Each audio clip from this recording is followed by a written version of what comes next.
The specialists, Phil and Blake, are back, and today we are recapping episode number 3 of Surviving Barstool season 5. What the hell was that? Oh my god, what a great episode that was also like an absolute unmitigated disaster at one point. I think something that just goes through my head is the text I sent you of like, for these fan games, for these offshoots, for these replications, whatever you want to call them, you can kind of get lost in the like, oh, who cares? I would watch episode 4 tonight if it was out, of like, I have to see what happens from this. And it is something where it feels like the mix of, we have no idea what's going on because we're not good at doing the right thing in Survivor. We're not good at doing the certain things that you've seen done 5 times. And then I think it is up to you as a fan of Survivor or reality TV in general, when there's clearly some rules that never get broken on some CBS shows, get broken on this one. Like, do you enjoy it or do you not? Where it's like Nick gets voted out and talks to like 5 or 6 people on the way out. And it's like, that would be devastating for most people's games if it happened that way on Survivor. Yeah, I mean, for me, it's like you have to toe that line, right? Of what can Surviving Barstool get away with? And to me, so far, I've never felt like they've done something they shouldn't be allowed to get away with. I will say this, massive, as Blake said 6 times last episode, fuck up from Rob here, the producer. That, I mean, you can't do that. You call him out of the room like that, it's obviously going to put some sort of target on his back. It's going to make people feel sketchy. You know, if you're producing these shows long enough, you start getting in your mind like, okay, what's the excuse that I can use here? Oh, there's an issue with your microphone. Oh, there's an issue with, your wardrobe. We can't have you wear that shirt right now. Something, just lie about something. Or I was looking at the Dana, comments. your mic is low. Yeah, or like the comments were saying as the episode was streaming live, or it could just be that, you tell him or you have the conversation with him while he's in the voting confessional booth and say, do you still have the scroll? I think that ultimately the decision that was made was correct. He was the one who got this to happen. It was his mission, not Marty's. It wasn't Marty's mission. I don't think there's any drama around that. Also, but Marty, do you have the scroll? And then Marty goes, no, Dana has it. Exactly. So go to Marty first. Exactly. I need to tweet. I need to put this on Instagram, Blake. So you just keep rambling while I try to figure this out. I think, first of all, there's the fallout from the last episode. If we start some chronological stuff, Nick Turani, I never say his last name. It's Nick and KB. Kyle Bauer's not on the season, but I think he went home like 5th or 6th last time. Nick and KB. Nick is one of the funniest dudes alive. And what's cool is you can literally go watch a 2-hour thing tomorrow. The Yak is every day at 10 to 12 Pacific, so do that time zone for you. But Nick on Monday, Nick on Tuesday, the day after he got voted out, on Monday night's episode. Was it Monday? Was it Sunday, Monday, Wednesday? That's what we're doing? Yeah, that's what we're doing. Sunday, Monday, Wednesday. So Nick got voted out and he was like, I have to apologize. I was a complete ass. I didn't know how this went. And then he doesn't know that on Wednesday's episode, he's going to go even further and some more again of like, screw this scumbag guy who is either misunderstood or not everybody's cup of tea or whatever kind of phrase you want to use to talk about somebody that rubs people the wrong way. And maybe each one of you have somebody in your life like this, but that is who Nikki Smokes is for this crew. And I think it is interesting of Nikki does the vote, but it was Tate. We end that episode with Tate lying basically to producers. And then we start all over again with episode 3 of Tate is still lying in confessionals. Like, he clearly doesn't believe that, right? And like, I don't think we've had somebody do that shit in forever, but it's something where they're showing his confessional and then being like, just so you guys aren't confused, here's the black and white footage of him doing what he said he didn't do.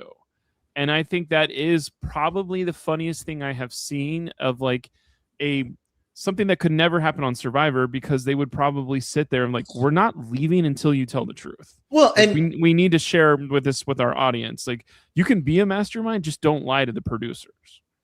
okay, so here's the thing with this. I was confused by this because at first I'm like, are they just trying to make him an idiot? Right. And I don't like that was the only thing about this episode that I was kind of confused on or just didn't like, is that they didn't get the soundbite of him being like, just kidding though, because what is the point of him lying to the producers? The producers know what's going on. They've seen the footage. They know it. As an audience, we know that he's in on this and we know that he's all about it.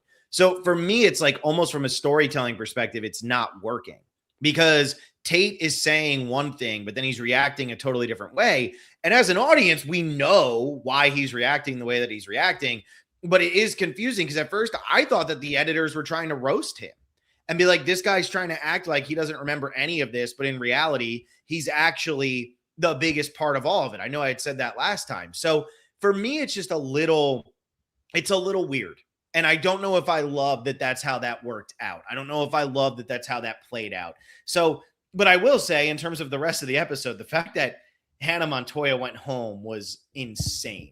I cannot believe that Dana Beers did not play that idol and that Dana Beers is still in the game. So I enjoy the strategy that Tate is employing. I just don't think that it's translating to TV, air quotes, in the way that he or the rest of the production team thought it was going to translate. I think it's actually translated in a way that's weird and kind of confusing rather than just like, oh yeah, like here's what's straightforward and what's happening.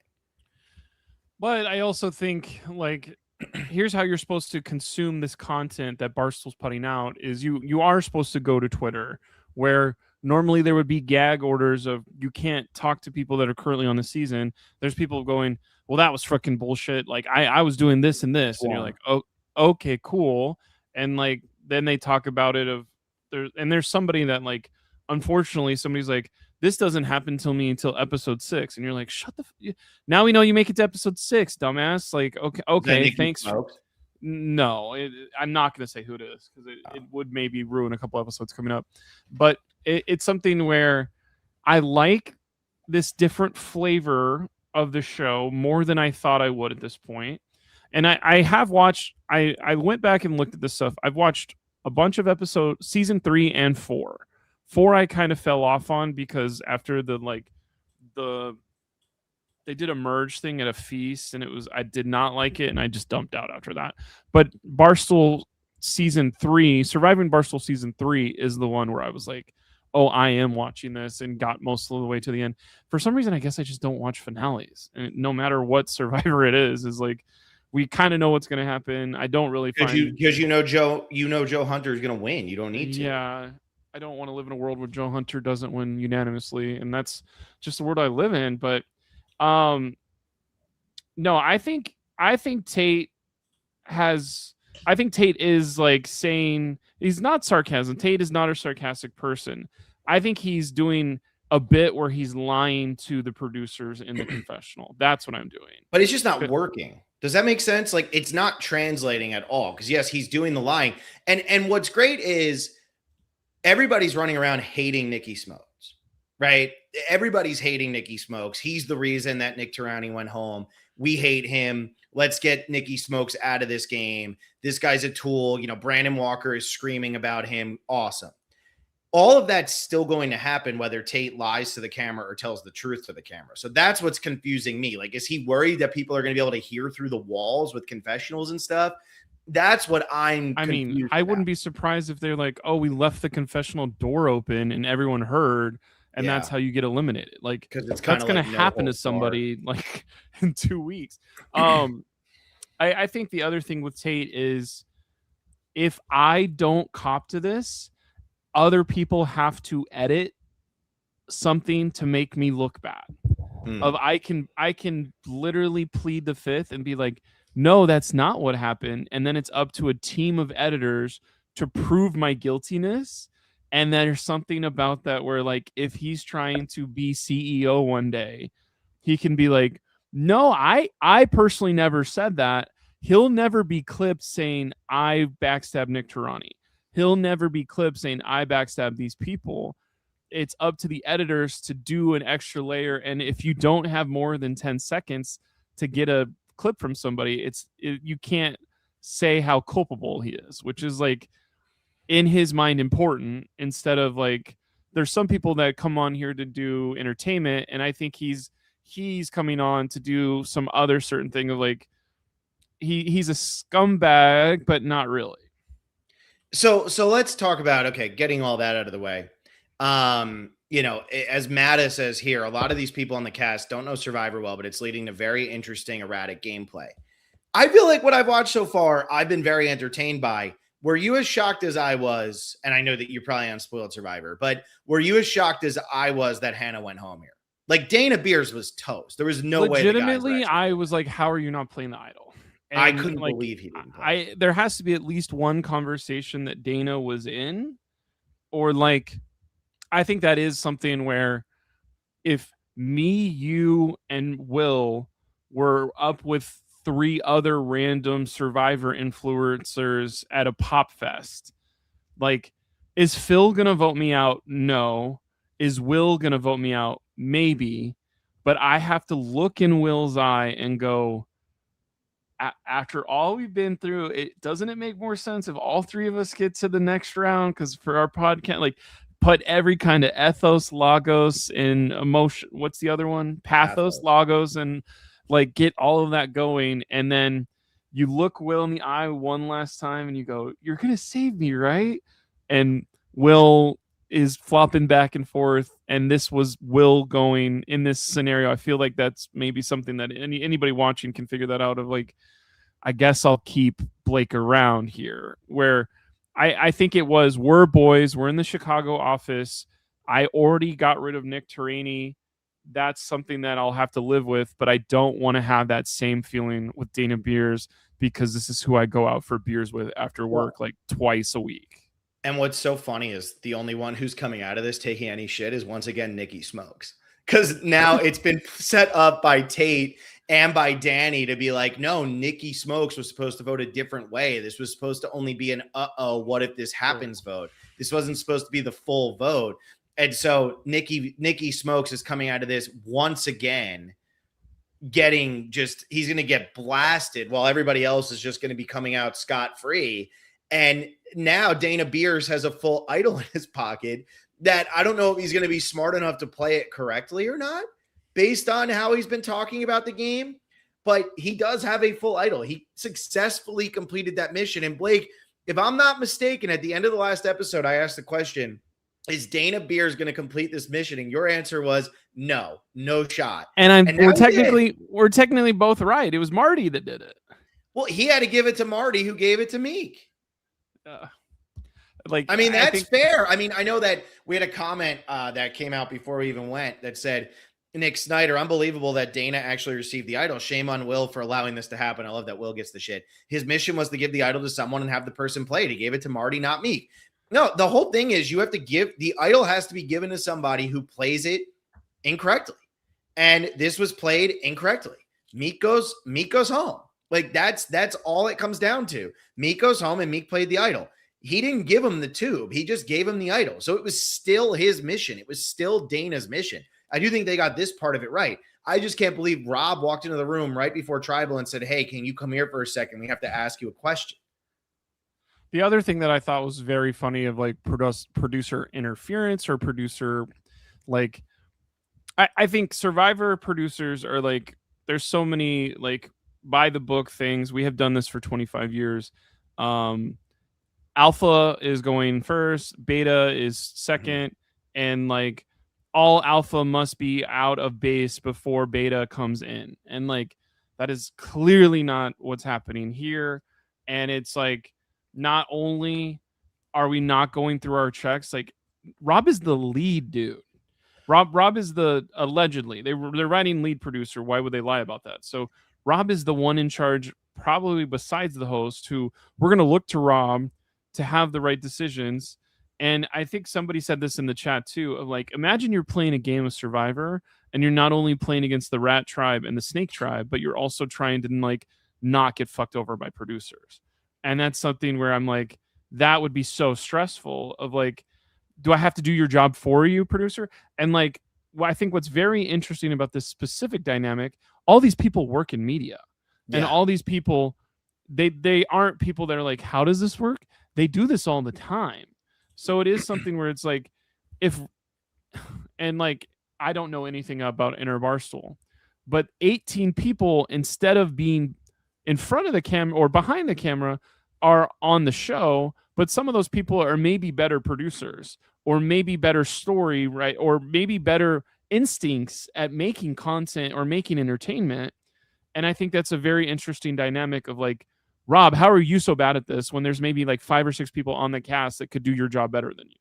Yeah, I know, and that is a fascinating angle to take with it, because when you sit there and you watch him screw this up, you're like, "Dude, that's a big mess up, and everybody knows you messed up, and everybody knows there's a smoother way." And then he's trying to say, "Oh, I was just calling them out to put them in order by alphabetical or And something." then Everybody's like, "I don't then even he think that's didn't, alphabetical."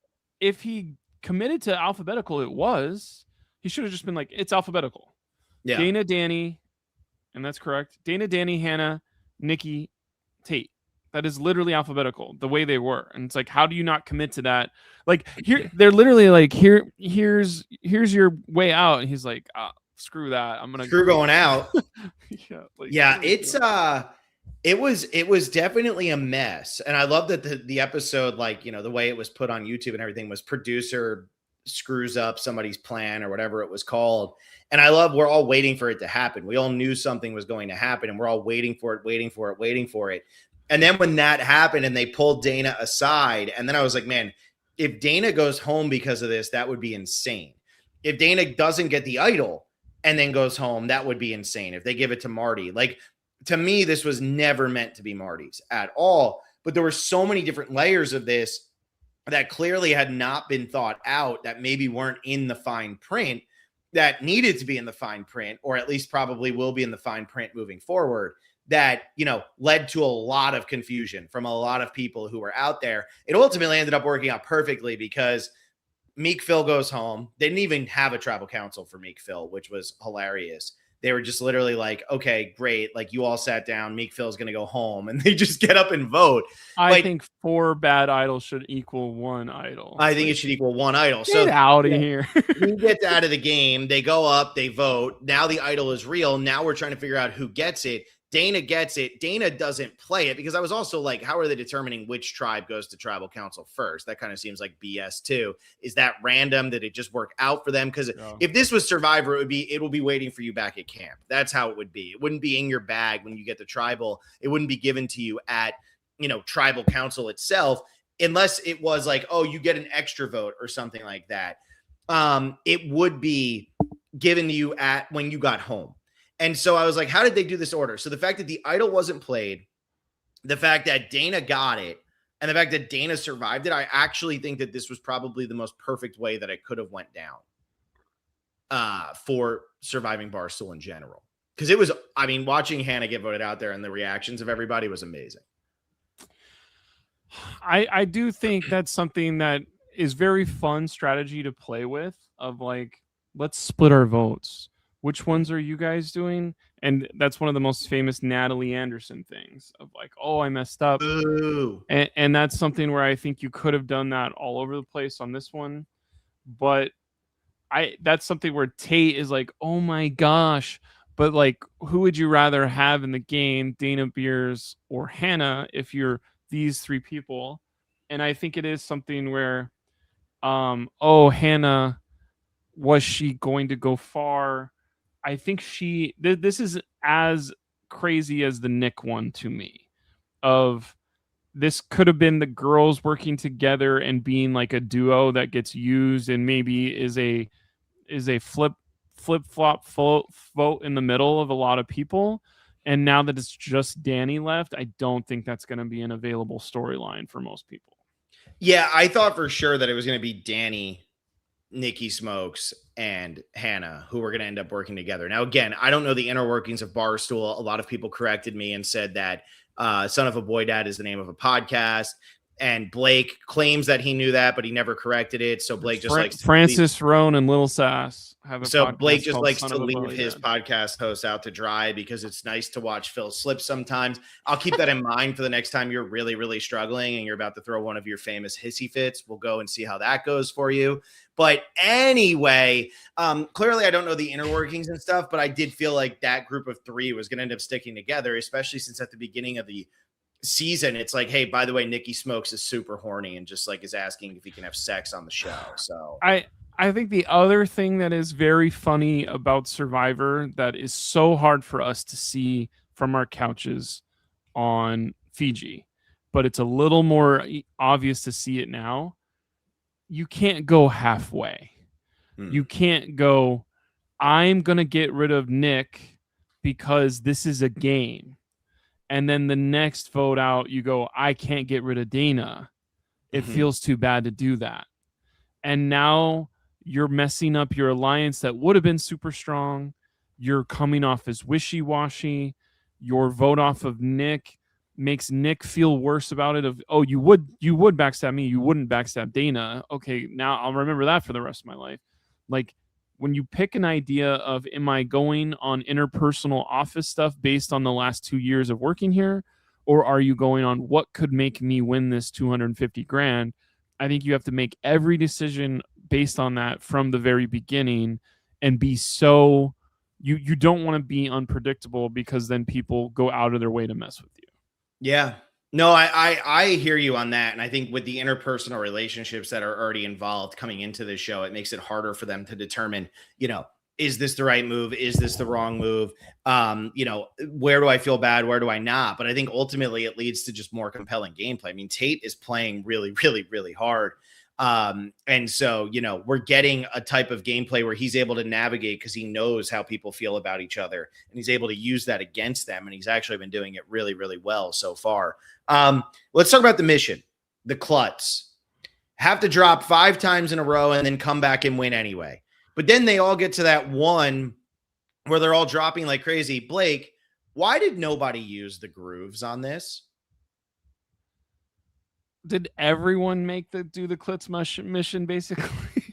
Everybody, like on the one that they all couldn't get, there were grooves. They just weren't like the flat, obvious grooves that were on some of the others. They were kind of twisted. If you put it in there, it's not that hard to turn it. Like that's what you're supposed to be doing.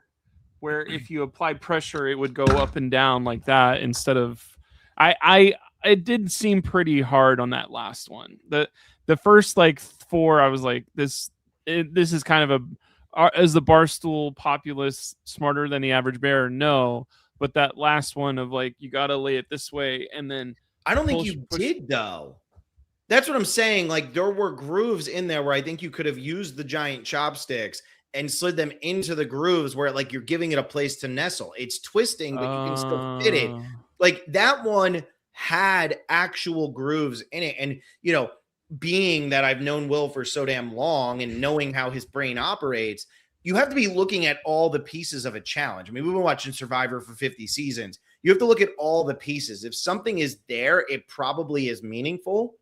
And so when I was looking at the grooves there, I'm like, they should be using that, not trying to fight against it, because the way they were doing it, they're pushing against an uneven surface. And so it was never giving them the ability to be able to actually lift because it was spinning and it was spiraling and whatever. But if you go into the grooves, you can lift it. So that's just my thing. I am happy the Roach Tribe won, though, because the Roach Tribe is probably the one that I'm glad that 5 of them are, in the final 12 for me. I think, and then if I don't know if you paid attention to the next time on Surviving Barstool, it looks like we're contracting down to 2 tribes. And that seems like all right, can those 5 people from Roach Tribe be the majority on both? No. But if we're down to 12, that means 6 on each side. So one tribe should have a Roach majority or at least 3-3 tie. So they've earned that at least of doing that. I think it is crazy that what's the other one? Snake Tribe just has not won a single thing. And I think it's worth going through these first 3 eliminations of Kadik, Annika, and Meek, if they had done the other way around of let's get out Meek first, would Kadik have won? What was the second challenge? That was that ball shoot one. Ball shoot one. I don't know. Uh, Would Kadik or Annika be better at the chopstick challenge than Meek? Probably. yeah. So, I think whenever you see 3 people go out back to back to back, you're like, why did you guys not force a 3-3 tie? But we can't keep Kadik around. So Kadik talking about the podcast kind of dooms Annika and Meek, but it is like you got to have a game plan whenever you get to that first vote at final 6. Like when you're every single vote is a final 6 vote.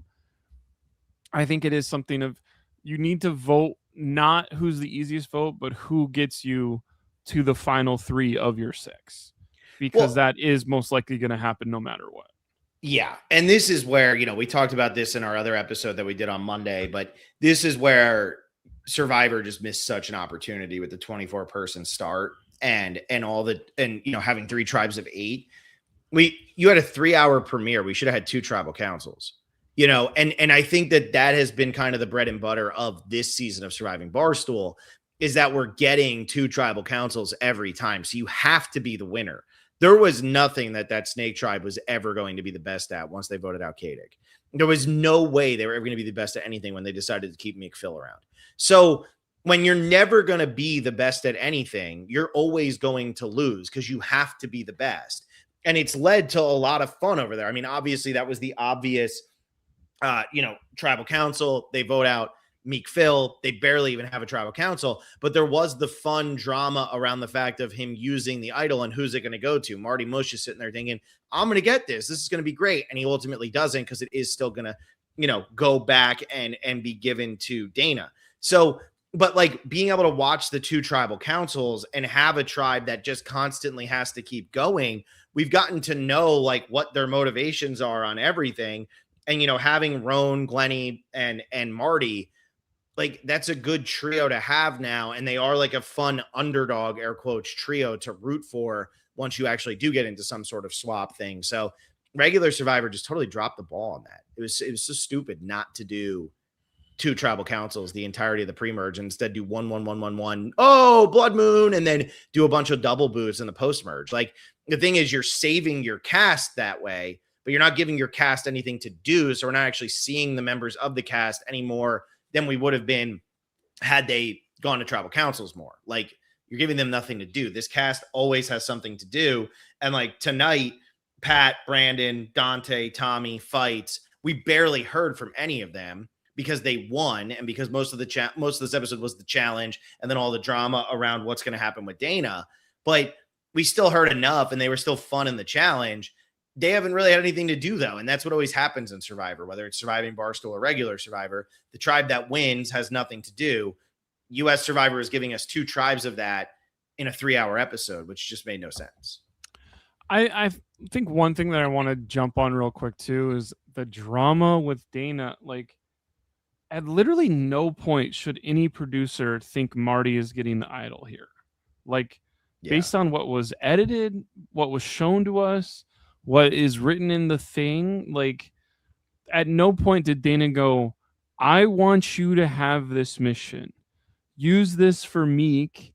Literally the conversation is, if this idol gets played and someone gets voted out, I, Dana Beers, will get an idol.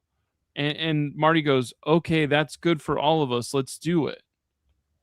How is there any kind of, and I don't even know if it's like, oh, in the moment we didn't know because we don't know all that. We saw all that later. We don't know that they had that conversation.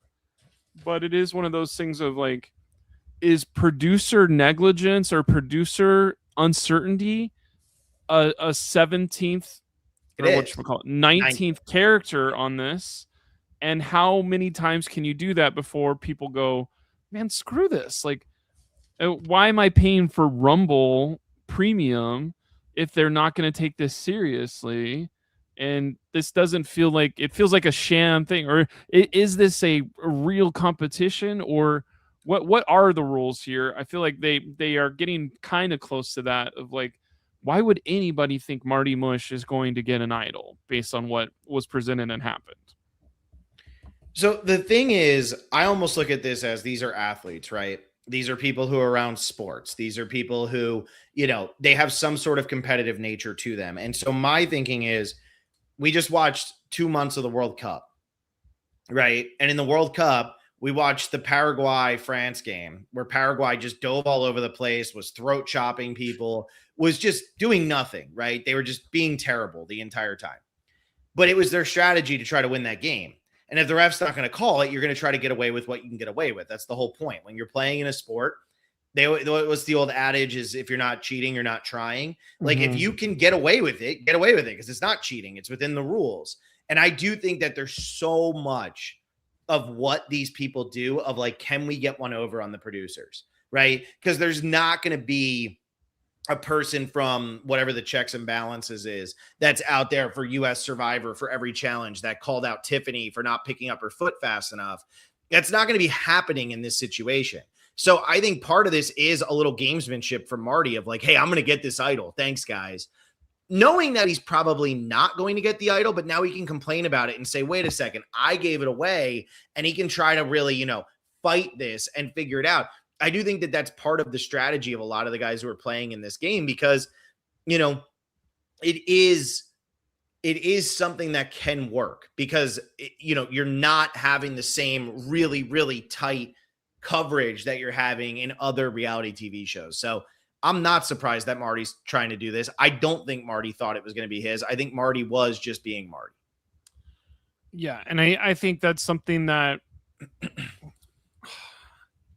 I'm not trying to go holier than thou or moral high ground, but I do like that stuff. But imagine you're somebody who is like, I enjoy having rules because that's the level playing field I need. Like you're already faster than me and stronger than me. Like I'm maybe smarter and I'm maybe better at puzzles. So like I do need these rules to be enforced because you're already going to be beating me at challenges. If you're going to be beating me on technicalities when it comes to judge calls, I shouldn't even be participating. Like I need to get my puzzles in and my outsmart in. But if somebody goes, producer Rob goes, Blake, come here real quick before the tribal council starts. We got something for you. I would be like, yeah, no. And that is different. Like blowing that's not somebody trying to game that. That's just Rob screwing that up. Like the other thing is them trying to game it. I think that Marty Mush is trying to game it. I think that there's other players on this season who are trying to game it. Even when it was like that piece won't fit in. They're trying to game the system because they think they might be able to get over. And, maybe if they complain enough, they'll get one. Who cares? The thing that producer Rob did was not trying to game the system. He just screwed up. Mm-hmm. So I think that's for sure. The vase challenge. That's not been on Survivor. Did you like it? I did. I thought it went on too long though. Okay.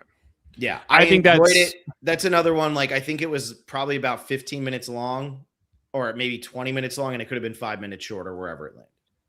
The thing that I think is you know this about Survivor because you've watched it for 20 years. Of Survivor episodes are 42 minutes long, so they have a strict, like, we're only going to spend about this much on the challenge. Like, I can tell that this company wants their episodes to be about an hour and 5 minutes long. Mm-hmm. And the part that goes long to hit those quotas is the challenge.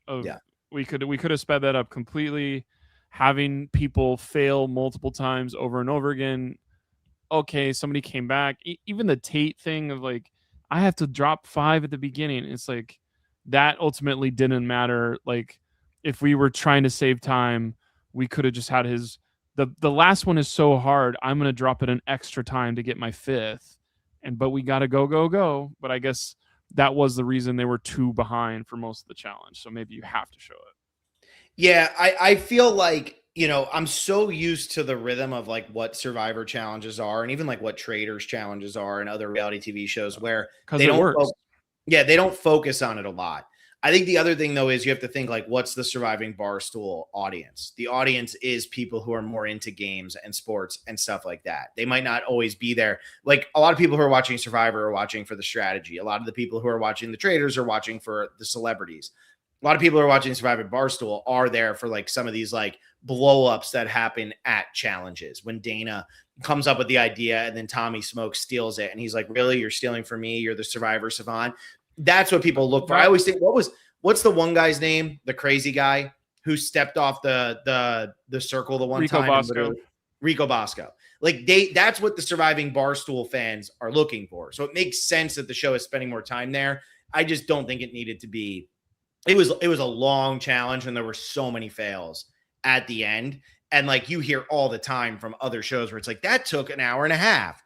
Okay, but they're not showing the full hour and a half. They're showing a much, much more condensed version to make it seem like, okay, there's a little bit of pep to this. There's a little more drama. Yes. And I think one thing that popped into my head when you were doing this, like some people are like, this is the best season yet so far. A lot of stuff crazy going on, intrigue and whatever. And it's like, this is the pre-merge of multiple people have no shot at winning. Like the only person, I hate to say the only person with win equity is maybe Nick Turini, like because they would have voted. I think he would have gotten voted out in a lot of tribes of like he's too strong. But like ultimately, these episodes are not game breakers. These are setting the tone and the landscape for merge.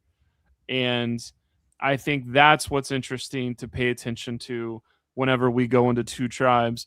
Are we going to our Survivor Barstool? What can we do? Are we just grabbing random ones because that's what they do on Survivor, or could we have a really cool episode 4 thing where it's like there's a challenge to be a team captain? Do you want to pick your people from your rat tribe that you've been with so far, or do you want to go grab somebody else from something else, or the winning tribe gets to switch one of these or something? Like this is what I want from my Survivor offshoots, is having something that's completely different whenever it comes from 3 tribes. We'll go down to 2. And yeah, I hope they do something fun with it. I hope it's not just pick at random. I mean, because they already, what was it, season 4 or season 3, they picked the tribes, and like this one, they're not picking the tribes. So it was already predetermined who was going to be on each tribe. I hope that there's, something that's a little bit more fun about how the tribes of 6 are determined, because just picking a random thing it just doesn't do it for any of us, really. The other thing that I thought was funny is we woke up. So this is day 2, but we woke up and it was Monday morning. So I was like, okay, we started on a Sunday. I don't think I ever saw a graphic that said Sunday on it. And so I think that's something that's funny, is somebody that goes through network notes. I don't know if they have network execs at Barstool that have to go through stuff, or if it's just trust the lead editor, they know our style or not. But I thought it was very funny of the 3rd episode is the one that has here's the day of the week. This is really important. Like, and then instead of here's the sponsored room where there's all these cots for you guys to sleep on. Dana's just in an edit bay. He took his mattress somewhere else, and someone's waking him up to ask him a question before he's even awake. You're like, all right, this is the hero footage to start the episode. All right, let's go. That's the problem when you're shooting in a, you're not going to get the dramatic, oh, look, the sun's coming up, or, oh, this is what happened at last night. The time lapse. What was it? Dante drank hilarious. 3 bottles of wine watching UFC. That's what we saw from the evening, was Dante getting hammered. That was funny. And then somebody I remember seeing in the chat, Dante's sitting like this, and they're like, he shaves his armpits. What a weird. He was doing the gross boys, man. That is. He was Dante. doing it. He's shaving his armpits. Yeah. So you were saying that, there's a lot of people who didn't have a chance to win. I feel like these 3 episodes have been super entertaining, though. I feel like today I was absolutely blindsided. I can't believe Dana Beer stayed in the game. Nick Tirani, I thought that was a blindside that they started to telegraph a little bit, but I'm enjoying this so far. And like, I feel like the nice part about this is it moves quick. They do a couple episodes a week. not to the level of Australian Survivor. It's like, hey, get to know these 24 people, have non-elimination episodes. We're gonna have 24 episodes total. It's like this is only gonna be 10. So we're moving along at a good clip. I like the double boots. We're down to 12. It doesn't feel like we're wasting any time. We're moving through the game at a pretty good steady pace. I feel like we'll get down to 12. They'll probably do episode 4, episode 5, 2 tribal councils, and then they'll merge, and then we'll have 5 episodes left with 10 people left, and you got to get that down, to a final 3, which is easy to do, right? Because they'll probably have a long finale or a double boot in there or something. But who do you think's taking this thing, Blake? I mean, there's not as much to talk about here because it was so much with the challenge, but who do you think is going to end up taking this? I do think it has to be a Roach Tribe member or Ohio Tate. It's one of those. It's not Dante. So you can do, is it Tommy? Is it Pat? Is it Brandon? Is it Fights? Fights? He's actually too strong for the challenge. Don't forget it. That was kind of crazy. I think if Fights finds some kind of way to be the likable person with 2 unlikable people where they all 3 like kind of just run through the merge together, I think he has the shot. It is something where I think it becomes really apparent, like, who are the 3 people that get knocked off before merge and the 2 tribe phase, or two people that go. Like, I feel like we could guess from merge on, this is one final tribe swap away from just screwing somebody over. Mm-hmm. But I think there has to be a reason why they're doing this with Ohio Tate, to show like he either gets reamed at final tribal or goes home at like right near the end because like he's a mastermind. But who's going to get rid of Tommy if it doesn't happen in the tribe swap? Yeah, I feel like Ohio Tate is being set up to like, he's being set up as playing a really good game. But again, with like the lying to the camera, it's just coming across really, really weird. So I agree.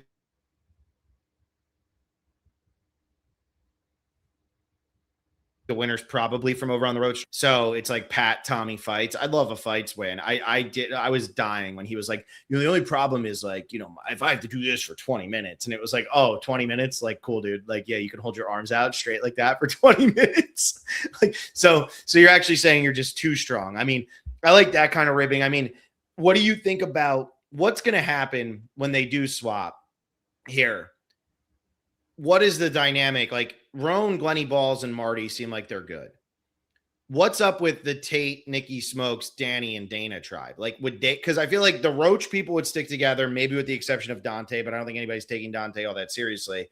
And then the 3 on Snake are going to stick together because I don't think they have any reason not to. What happens with this Rat tribe, though, after the blow up that just took place? I think it's Nikki Smokes has to grovel to whoever will listen to him. And then it's like, Dana, I was never going to vote you out. And then everyone's going to be like, Dana, you were supposed to go. Nikki was with us the whole time. And then it'll be like, Nikki, did you say that? And then Nikki's going to go, well, I said that to them, but I never meant it. And then you're in a spin cycle of whatever. I think because it's been a storyline all 3 episodes, I think it will be, what is the breakdown here of there's 2 tribes? Does Chicago have a New York one of somebody we don't care about New York? And then they like throw the challenge, and that's a major thing to like, we're going to throw the challenge, get some numbers, and then meet up with these people at the merge. Like, that is something that I'm assuming Tommy would immediately start doing that math as soon as there's a swap. Mm-hmm. And other people can probably figure that out of, this is an opportunity to throw and kill my opponents while it's easier when we're on a tribe together. Yeah. So which one are you going with if you have to pick? Like, Roan was quiet tonight, and I feel like he was like the star of the first 2 episodes. I feel like Chicago's my favorite, but I feel Who is Chicago? Because explain that to me. Yes, got you. So Chicago is Brandon Walker, and because these people are on shows together, and Chicago, everybody shows up on the radio shows, YouTube shows, it's on Netflix shows. So people left that are on Chicago are Brandon Walker, Dante, and then there's Nikki Smokes, Dana Beers, and then Ohio Tate is also in Chicago. So there's that core 5 core being used very lightly. And then New York is Roan for sure, Marty for sure. Pat is from New York. And then Fights, I think, is also from New York, and so is Tommy. So it's literally Tommy's 5-5. And then Danny is neither, and Glenny is doesn't work there. doesn't work. So it's actually been a nice breakout where we have a 5-5-1-1. Right. Where is there anybody in New York to kill on the Rat Tribe anymore? And no, there's not. The Rat Tribe had basically all Chicago besides Danny. So that tribe should have been like, we need to win challenges so we can be Chicago strong going into merge. But they all figured out something else. Somebody said Glenny is New York, but I would assume Glenny would lean toward New York for sure. Yes. Yeah. Do Tate and Dana go with Danny or Nikki Smokes if they're in such a situation and have to make such a decision? Mika is also New York. Mika is dead. He's dead. I think. Did you say who's going to go with Danny, or who's Danny go with? Tate and Dana, are they looking to play with Danny? Or are they looking to play Nikki Smokes? Do you think Danny is out on them and feels like she got betrayed, or is it really just going to be like Nikki Smokes took off? Here's the decision of, are you going to go halfway or not? We already saw Nikki Smokes go halfway. Of I'm going to play for who I can win $250,000 against, and then I'm going to go. I have to think about where I work. So now it's time for Ohio Tate to figure out. Are you going to stick with Danny because she is a better player that you can work with and have a stronger alliance with because she doesn't have somebody? Or are you going to go with who you would expect to align from the beginning just on paper? Mm-hmm. And I think like last season, the person who won Rhea was like the person who was locked into, I have a game plan from the very beginning and I'm going to stick the whole way through. Like that is how you win Barstool. Like Will Compton wins it because he's a very likable dude at the end. Those are the ones I remember, but it is something like, it's the mix of, did you have a plan from the beginning? And do most of the people on the jury like you? Mm-hmm. PCA Great says Dana's going to go with New York, and then says Tate is getting sniped if he's on the Green Tribe. I'm excited to see how the tribe breakout will go. We'll see on Sunday, and Blake and I will be back live recapping that on Sunday night, probably around this same 8 p.m. Pacific, 11 p.m. Eastern. Blake's got his hand out like he wants me to stop talking, but I don't know if I'm going to. I'll maybe just make him sit there and thought. What's up? Are they putting out, it seems like 2 missions per round? Is there going to be an unlimited amount of idols? There was only one mission this episode, wasn't there? The Klutz? The Klutz was the only new one. Obviously, there was still the hangover of needing to figure out. I mean, so far we've had 4 missions. So Finders Keeper didn't work, so we're putting in a new one. I'm wondering if there will be 1 per round, or because an idol was found, then we have another mission, and then there's 2 missions next time. I think what PCA Great said, they replaced Hannah's fail. I think that's what it is. I think that 3 is probably the max, because after that, like now you're getting down to too few of people to have more than that. So I think 3 idols in play is probably the most, but now there is another one that you can still use. No, because who has idols right now? Because Tate didn't successfully do his. Roan has an idol, and Dana has an idol. So I think there will be another one that they will do in this next episode to try to get an idol in somebody's pocket. Tommy Smokes gets advantage getting at final 6 or 5. That's how we lose. That's my new thing. Wow. I'm gonna guess that happens. Wow. Break our hearts. No, Tommy. 8-time champion. Anything else you want to say about this episode, or are we good? Would you guys cover the Amazing Race seasons with Survivor players? I will never watch an Amazing Race season from start to finish ever again in my entire life. Yeah, me either. But the cast was announced today, if anybody cares. PCA Great, last thing here. It's very weird because they can't just put an idol on each beach since it's one area. That is what's interesting. It's like you could have 3 idols on. It's one world. Yeah.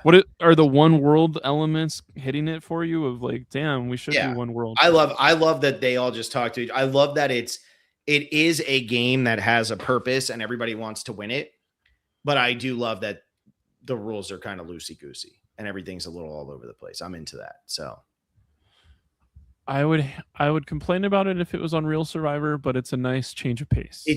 But it's not Real Survivor, and I can turn my brain off and understand that I'm watching something totally different. What one final thought too?